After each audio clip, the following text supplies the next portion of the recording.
Bonjour à tous et bienvenue sur la chaîne Elios Guidance. Je vous propose la guidance annuelle 2025 pour les balances. Alors ce tirage que je viens de réaliser est assez intense, il y a beaucoup de flou, beaucoup de confusion. Vous allez voir que c'est pas toujours facile de naviguer à la fois dans votre roue astrologique et dans les prévisions mois par mois parce que vous allez vivre une année en dents de scie. Alors je vous rassure, il y a du positif, vous allez finir l'année plutôt en beauté avec une belle concrétisation, mais il se pourrait qu'il y ait quelques passages dans l'année un peu difficiles à négocier et j'espère que cette guidance vous aidera à mieux les appréhender et à les vivre le moins difficilement possible, car c'est bien là le seul objectif de mes guidances, c'est de vous aider à traverser les moments de vie du mieux possible en utilisant vos atouts plutôt que de tomber dans les pièges.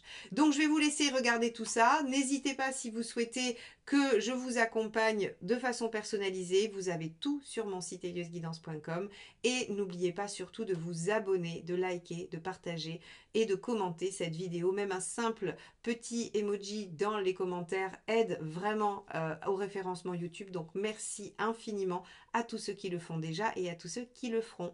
Je vous souhaite un beau visionnage.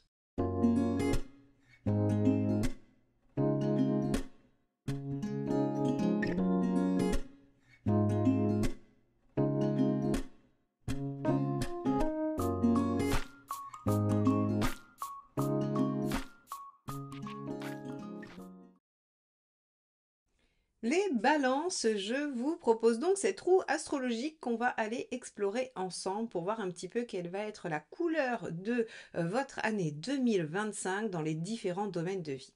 Alors, on aborde d'abord la lune inversée dans la maison 1 qui va nous parler du fait que vous allez vivre une année probablement avec des hauts et des bas, avec beaucoup d'émotions. La lune va gérer tout le domaine émotionnel, tout le domaine inconscient, donc on pourrait avoir des guérisons parce qu'on va aller faire une introspection profonde, on va aller remuer des choses, mais on pourrait aussi avoir des variations d'humeur et d'état émotionnel du fait de choses qui vont se rejouer sur cette année 2025 pour vous les balances. Alors, on va regarder un peu dans quel domaine tout ceci va venir se mettre en œuvre.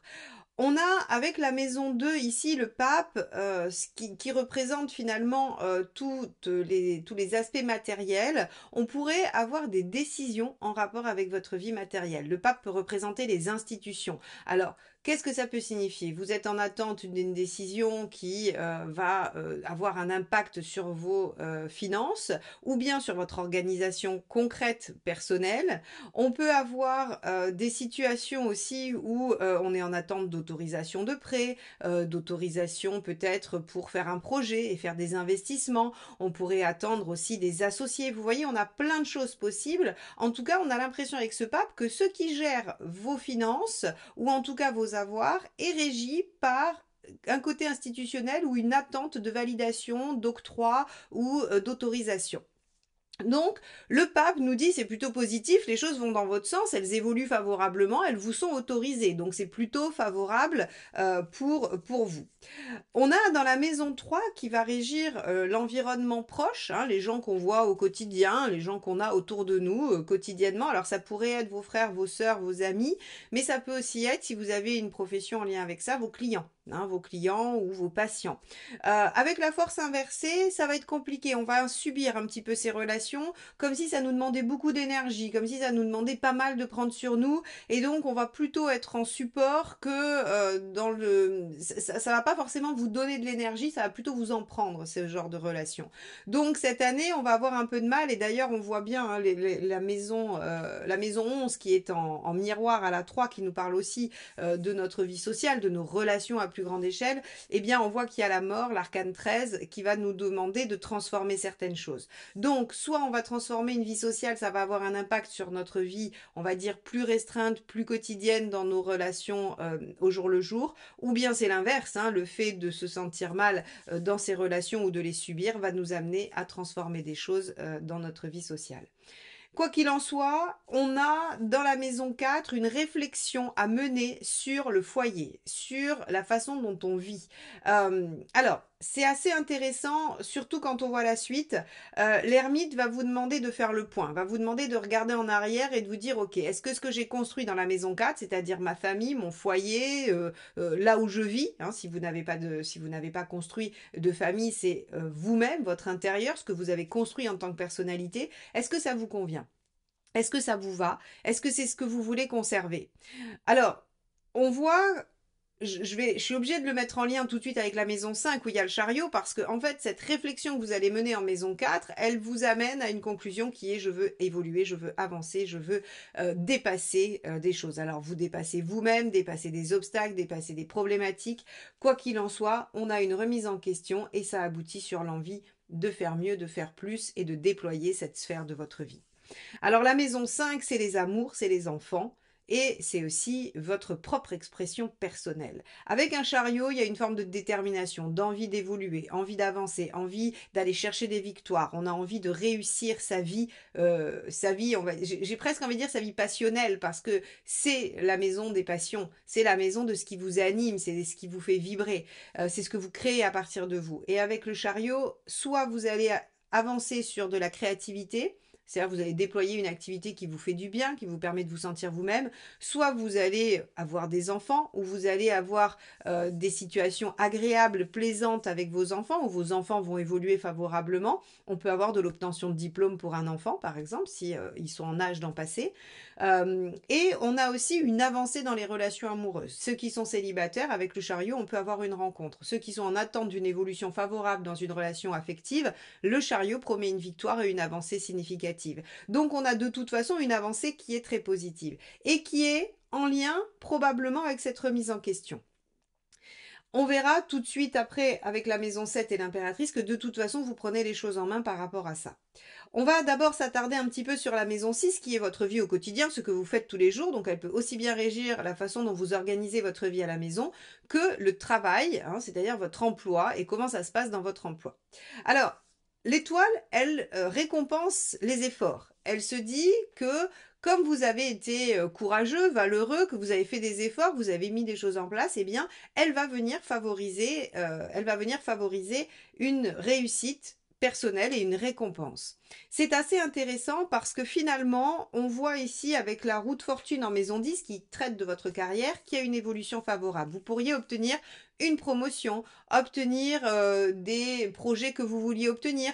En tout cas, il y a une avancée, il y a une reconnaissance de vos efforts, il y a une validation de ce que vous avez fait et il y a une évolution favorable. Il y a un mouvement qui se fait. Donc soit vous arrivez au bout de quelque chose, c'est une réussite et ça vous permet d'enclencher sur quelque chose d'autre, soit vous avez une promotion. En tout cas, il y a vraiment cette notion de récompense. Si vous êtes indépendant, les efforts que vous avez fournis vont vous permettre d'évoluer aussi favorablement et de faire grandir votre entreprise ou votre activité.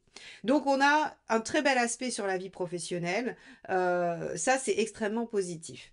D'ailleurs, on voit que peut-être c'est aussi pour ça qu'on a des hauts et des bas, parce qu'on va avoir des moments de grande introspection, des moments peut-être un peu compliqués avec l'entourage, mais aussi des moments de grande satisfaction sur la sphère professionnelle et extérieure. Donc, ça peut contribuer à se sentir des fois un peu coupé en deux, avec des choses qui vont très bien et d'autres qui posent problème. Donc, on a dans la maison 7 cette fameuse impératrice dont je vous parlais tout à l'heure, que je voulais mettre en lien. On voit qu'il y a une réflexion qui est menée, des choses que l'on veut faire évoluer, et pour cause, avec l'impératrice en 7, on a pris les choses en main, on a décidé de communiquer, on a décidé de s'ouvrir, on a décidé de mettre en place le projet. Alors, quel est-il? Ça dépendra de votre situation. Si vous êtes en couple, vous voulez faire avancer les choses et construire, c'est ce qui va se passer. Si vous êtes célibataire, vous allez prendre les choses en main pour faire une rencontre significative et vous donner les moyens de construire quelque chose. Si vous êtes dans une situation compliquée, comme on pourrait dire, eh bien vous prenez les choses en main, vous communiquez pour faire évoluer favorablement les choses. Favorablement pour vous, bien évidemment. Donc, quoi qu'il en soit, c'est grâce à vos initiatives que les choses vont se mettre en place sur la sphère relationnelle, affective et amoureuse. Donc là-dessus, il n'y a pas de secret. Peu importe la situation que vous vivez actuellement, c'est grâce à votre prise de décision, c'est grâce à votre action et à votre communication que vous allez pouvoir déployer ça positivement. Alors, on va arriver sur les maisons extérieures et notamment la maison 8, ce qui vous est demandé. Alors moi, je la mets toujours en lien avec la maison 12. Et la maison 12, on voit qu'ici, il y a la justice inversée et vous avez l'empereur inversé dans la maison 8. Elles sont particulièrement reliées parce qu'elles vont nous parler toutes les deux de déséquilibre. De déséquilibre et de remise en question.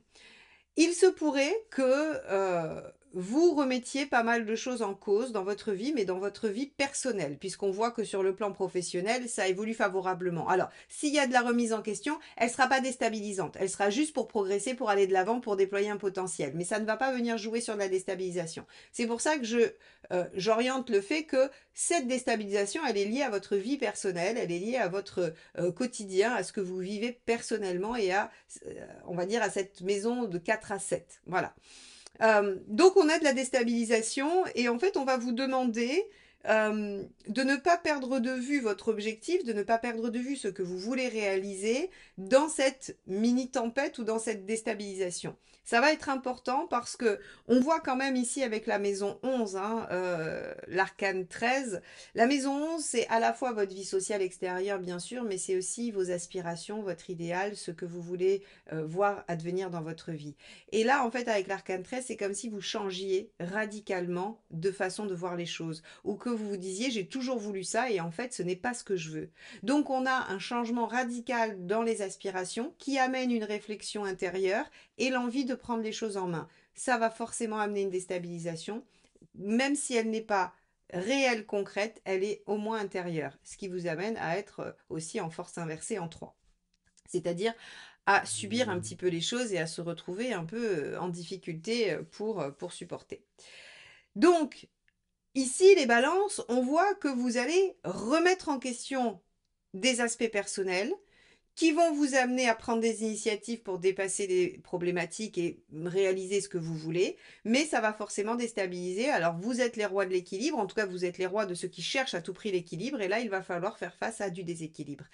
Comment vous allez vous en sortir? Grâce à la communication, grâce à la réflexion, aussi en demandant du soutien concret avec le pape et en acceptant finalement l'évolution des choses. Alors, je vais revenir hein, sur la maison 9 puisque je n'en ai pas parlé avec le battleur dans la maison 9. Si vous voulez, on va avoir pour moi, il va y avoir de nouvelles choses dans le fait que vous allez être au monde différemment.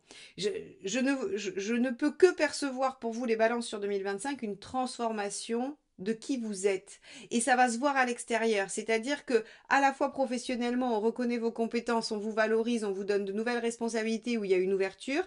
Autant socialement, finalement, il y a comme si vous changiez vraiment profondément et que les gens de votre entourage, bien soit ils adhèrent, soit ils s'en vont. Et avec ce battleur en maison 9, il y a comme une nouvelle façon d'appartenir à d'autres groupes. C'est-à-dire que vous rentrez dans d'autres groupes sociaux. Vous adhérez peut-être à d'autres... j'allais dire d'autres façons de voir les choses, mais en même temps, par exemple, si avant vous étiez, on va prendre un truc assez caricatural, vous étiez engagé dans la politique, dans un bord, eh bien en fait, il se pourrait que cette année vous passiez sur sur un autre bord politique, parce qu'en fait, votre propre cheminement personnel va vous amener à transformer votre vision du monde et vos aspirations profondes. Donc, vous allez changer de groupe d'appartenance, vous allez changer de groupes sociaux et ça va forcément venir un petit peu modifier la donne et ça vous déstabilise. Si je dois résumer cette roue qui est un peu complexe, les balances, hein, vous l'aurez compris, j'ai eu du mal à essayer de vous l'expliquer, j'espère que j'ai réussi à être claire malgré tout.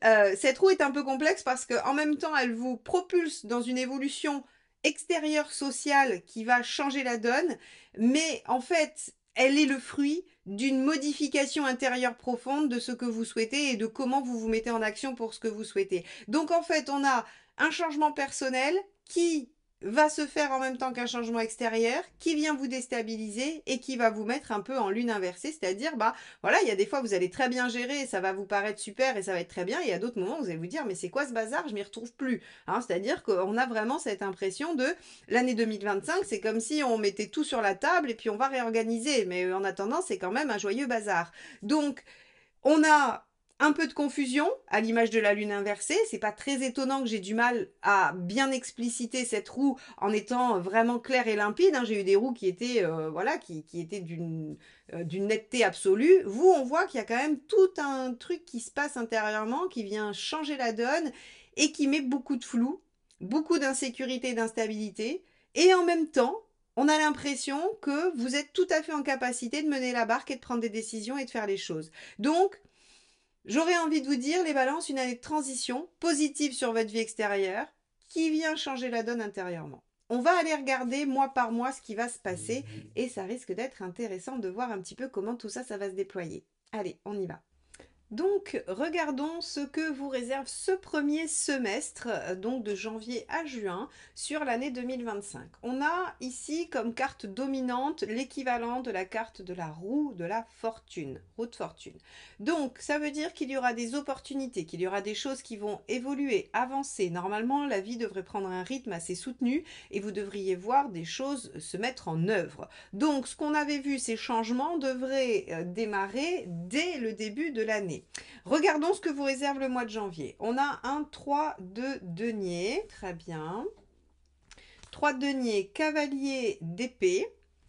Et on a, hop, je regarde, le valet de bâton. Donc effectivement, on va avoir un mois de janvier dynamique. Le cavalier d'épée et le valet de bâton vont venir donner un rythme soutenu. Cavalier d'épée, vous dépassez des obstacles, vous réglez des problématiques. Valet de bâton, vous avez l'enthousiasme et la fougue nécessaires pour gérer plusieurs choses à la fois.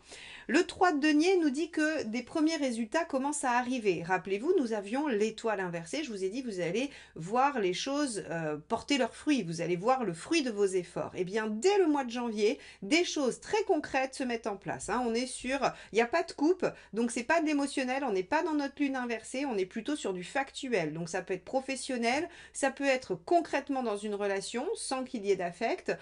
Quoi qu'il en soit, on est sur quelque chose qui visiblement au niveau palpable, avance. On va regarder ce qui se passe au niveau du mois de février. On a le 4 de coupe. Ok. On a le 2 de coupe. Donc là, vous voyez, on va passer sur un mois beaucoup plus affectif, beaucoup plus émotionnel. Et l'empereur, bonne nouvelle, ça veut dire que on a entre le 4 de coupe et l'empereur, on va avoir une notion quand même de stabilité, d'engagement. Alors bien sûr, ça pourrait être encore insuffisant, ça pourrait être encore insatisfaisant, puisque le 4 de coupe nous parle de verre à moitié vide, à moitié plein. On pourrait ne pas avoir atteint l'objectif final, on pourrait ne pas encore être vraiment dans une réalisation complète et totale. En revanche, on est quand même bien dans un lien. Alors, ça peut être amoureux, effectivement, mais ça peut être amical et familial, ou même professionnel. Vous pourriez avoir une bonne stabilité avec un partenaire professionnel, avec un associé, tout comme avec quelqu'un avec qui vous avez une relation affective et amoureuse.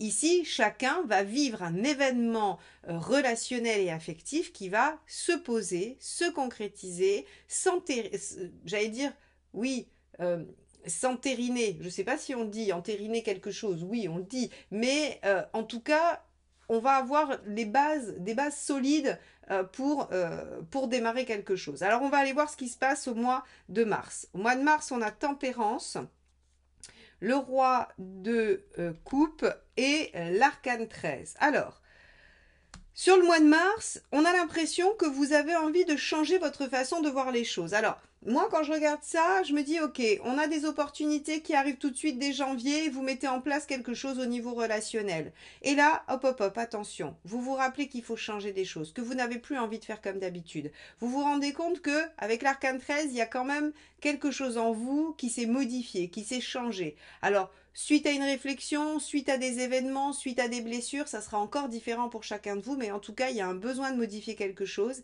Et ici, avec Tempérance et le roi de coupe, vous avez davantage besoin de plaisir, de joie, de positivité, de réciprocité, d'échange. On est dans la légèreté avec le roi de coupe et avec Tempérance, alors que juste avant, on était dans le fait de poser des bases solides. Alors, deux options. Soit il y a quelque chose qui est posé, ancré, que vous remettez en question. Rappelez-vous, justice et empereur inversé, je remets des choses en question. Et vous allez vers quelque chose de plus léger. Donc vous pourriez soit quitter une relation un peu construite, un peu plate, un peu monotone pour quelque chose de plus exaltant. Ou vous pourriez essayer de mettre de l'exaltation dans une relation qui est en train de se construire et de s'ancrer. C'est deux options tout à fait possibles pour vous les balances sur ce début d'année. Alors on va aller voir ce que vous réserve le mois d'avril.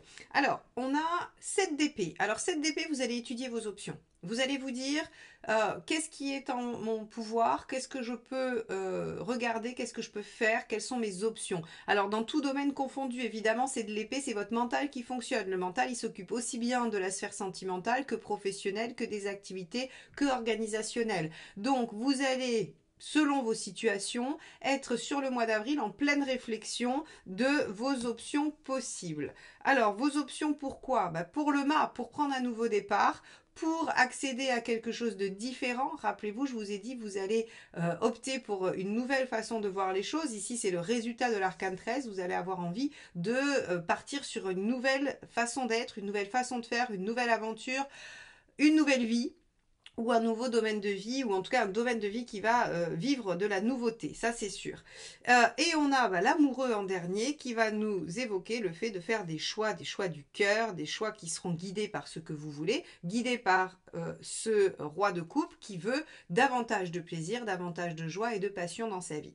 Donc ici, on pourrait dire que les balances, vous allez peut-être vous questionner et remettre votre vie professionnelle en jeu en vous disant je voudrais plus d'exaltation, plus de collaboration, je veux me lancer avec quelqu'un ou dans un projet qui va m'amener à être en lien et j'ai envie d'expérimenter un nouveau domaine. Ça pourrait être une relation amoureuse, vous quittez quelque chose pour aller vers une autre situation, ou bien vous essayez de réinjecter dans une situation que vous vivez quelque chose de plus intense et de novateur.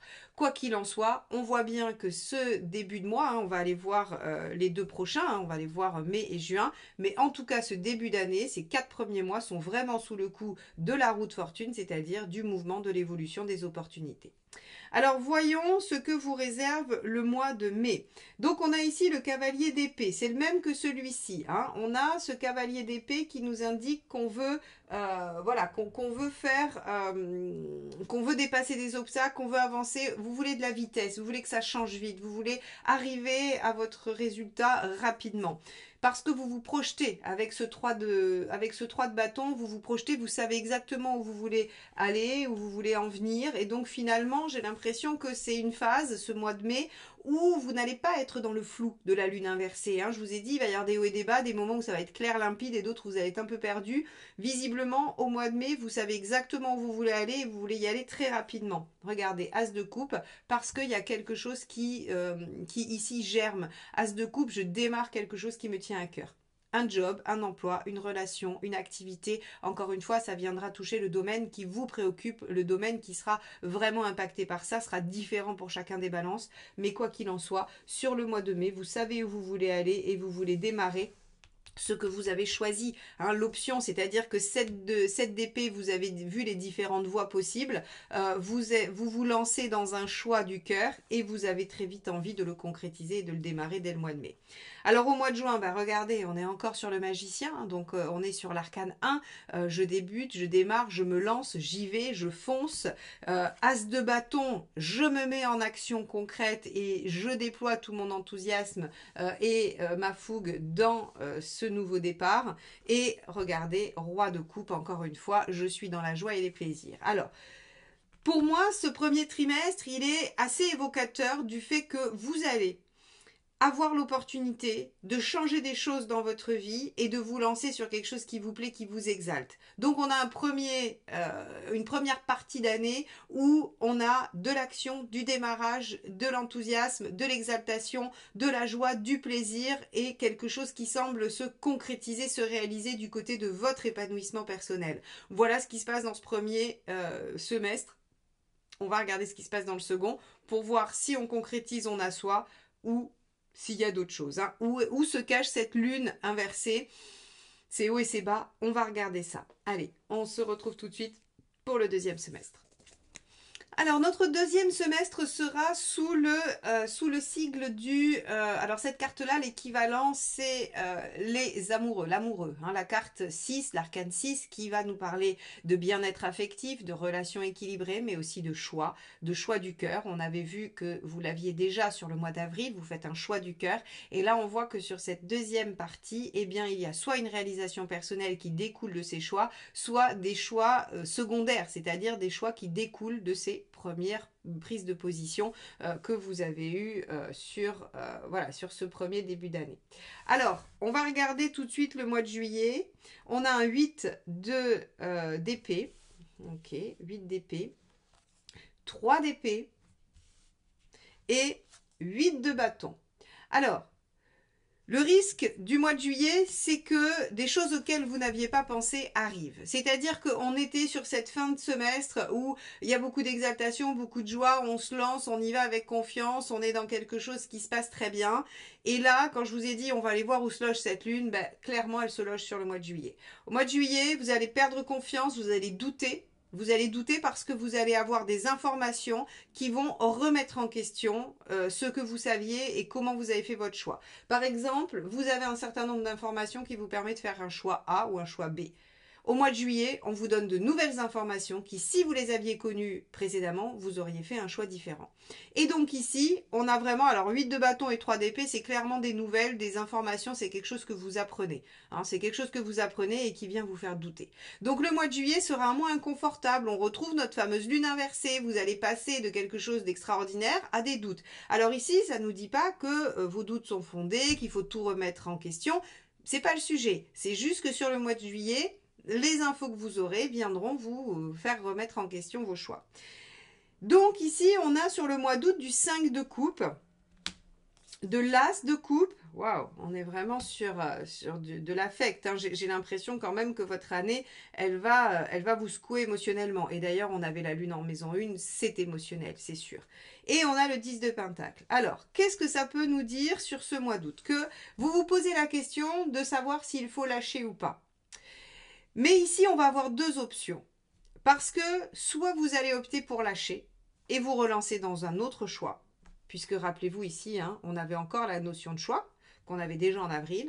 Donc soit vous décidez de lâcher et vous vous lancez dans un autre choix et vous faites un nouveau démarrage, soit vous doutez pendant un certain temps et au mois d'août, vous vous dites je ne peux pas lâcher et donc je décide d'œuvrer pour un renouveau. Et ici, avec un 10 de pentacle, vous allez vous appuyer sur ce qui tient autour de vous, sur ce qui est solide, sur ce que vous avez construit. Ça peut être votre sécurité personnelle, ça peut être votre, si c'est quelque chose de professionnel ou de matériel, eh bien en fait ça va être sur votre assise. C'est-à-dire que ce que vous avez construit auparavant va vous permettre de vous relancer soit dans un renouveau, soit dans un nouveau départ. Ici, sur le mois d'août, en fait, on rebat les cartes. En fait, on rebat les cartes en juillet parce qu'on a de nouvelles infos et vous vous positionnez sur le mois d'août sur une forme de renouveau. Soit on relance les choses à l'intérieur de la situation, soit on la clôture et on va vers autre chose. On va regarder ce qu'il y a sur le mois de septembre. Page d'épée. Vous avez encore besoin de comprendre les choses. Le page d'épée, c'est celui qui va chercher de l'information. 3 de coupe, bon, ça va, vous retrouvez de la joie, vous y arrivez. Et 3 de bâton, vous vous projetez. Donc, vous avez statué sur le mois d'août, vous avez encore besoin d'être sûr de vous, page d'épée, vous cherchez encore à être sûr de ne rien avoir omis, de ne rien avoir oublié, d'être bien au courant de tous les tenants et les aboutissants, et vous retrouvez quand même votre joie, votre perspective. Alors 3 de coupe, on est dans quelque chose d'assez exaltant. Donc, il y a du plaisir, il y a de la joie. C'est assez rigolo parce que pour le coup, sur ce deuxième semestre, on voit très bien cet aspect de lune inversée avec des variations, des hauts et des bas. Hein. C'est-à-dire que là, on redescend, on déchante, là, on se relance. Malgré certains doutes, on remonte assez haut et extrêmement motivé avec le 3 de bâton et 3 de coupe. Allons voir si c'était le seul petit accro ou s'il y en a d'autres. Hein. On va aller regarder sur le mois d'octobre. Alors en octobre, on a le 4 d'épée. Donc le 4 d'épée, on réfléchit, hein, c'est-à-dire que là, chat échaudé craint l'eau, les balances, vous vous dites ok, on va essayer de plus se laisser happer ou se laisser avoir. 4 de coupe, ok, on va regarder la suite, et 3 de pentacle. Ok, donc mes chères balances, vous vous êtes emballés sur la fin du premier semestre. Vous avez vécu quelque chose d'un peu compliqué sur le mois de juillet et vous vous en servez de leçon. C'est-à-dire que vous n'allez pas repartir bille en tête, vous n'allez pas vous remettre dans la même situation et là, vous avez repris les rênes, vous avez redémarré quelque chose et vous y allez tranquillement. 4 d'épée, je réfléchis à la meilleure stratégie. 4 de coupe, je construis peu à peu, j'ancre les bases. Et 3 de pentacle, j'y vais étape par étape et je construis petit à petit. Donc là, on est vraiment sur quelque chose qui, j'ai appris de mes leçons et j'y vais, voilà, à pas feutrer. Novembre, le 21. Très belle carte le 21, c'est de la réalisation, de l'ouverture, de l'aboutissement. 3 de Pentacle, vous les avez sortis sur tous les jeux. Hein. Donc c'est vraiment, vous allez voir tout au long de l'année que les choses vont... Imaginez que le 3 de Pentacle, c'est comme si vous construisiez une maison et que, en fait, ben, vous voyez la chape, après il y a les murs, après il y a la charpente. Donc en fait, on voit petit à petit que les choses avancent, évoluent. Même si ça ressemble toujours pas à une maison et que vous pouvez pas y habiter, enfin ça ressemble à une maison mais vous ne pouvez pas y habiter, eh bien en fait, on voit quand même que les choses évoluent. Le 3 de Pentacle, c'est tout à fait ça. C'est-à-dire que vous voyez que petit à petit, les choses se construisent. Et vous y allez vraiment étape par étape dans la construction. Et valet de coupe. Ah, très bien. Donc, vous... c'est rigolo parce que je vois vraiment cette lune à l'œuvre. Hein. Vous vous dites, ok, chat échaudé craint l'eau, on y va doucement. Mais ça a l'air de bien prendre, alors peut-être qu'on a le droit de se réemballer un petit peu. Peut-être qu'on a le droit, avec notre valet de coupe, de s'imaginer qu'on est arrivé et que ça va se réaliser. Alors, bien sûr qu'il y a des aboutissements. Le petit à petit vous encourage, vous dit que vous allez y arriver, fait que vous êtes confiant. Mais on a avec ce valet de coupe encore un petit... encore un emballement, quoi. C'est-à-dire qu'on se dit, allez, ça va, quoi, ça va aller, on peut y aller. Alors, est-ce que vraiment vous pouvez?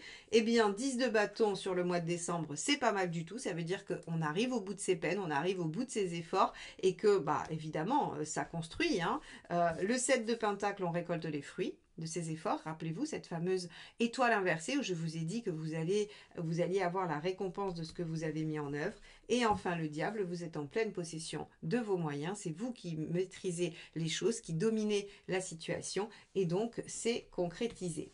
Alors, mes chers balances, si je dois résumer cette année, hein, qui sera un peu chaotique, qui va vous faire passer de joie intense à déception ou doute, eh bien, la finalité est bonne. Vous arrivez à construire ce que vous vouliez. J'ai juste l'impression, si je devais donner une image, que en fait sur le milieu de l'année, vous ratez une marche. C'est-à-dire que vous montez les escaliers en courant et au milieu, vous ratez une marche. Mais vous récupérez, vous reprenez confiance petit à petit, même assez rapidement, sur 3 mois, pour ensuite relancer les choses et repartir à finir de monter les escaliers en courant pour arriver tout en haut et vous dire je suis heureux, heureuse, c'est là que je voulais être, c'est ce que je voulais atteindre.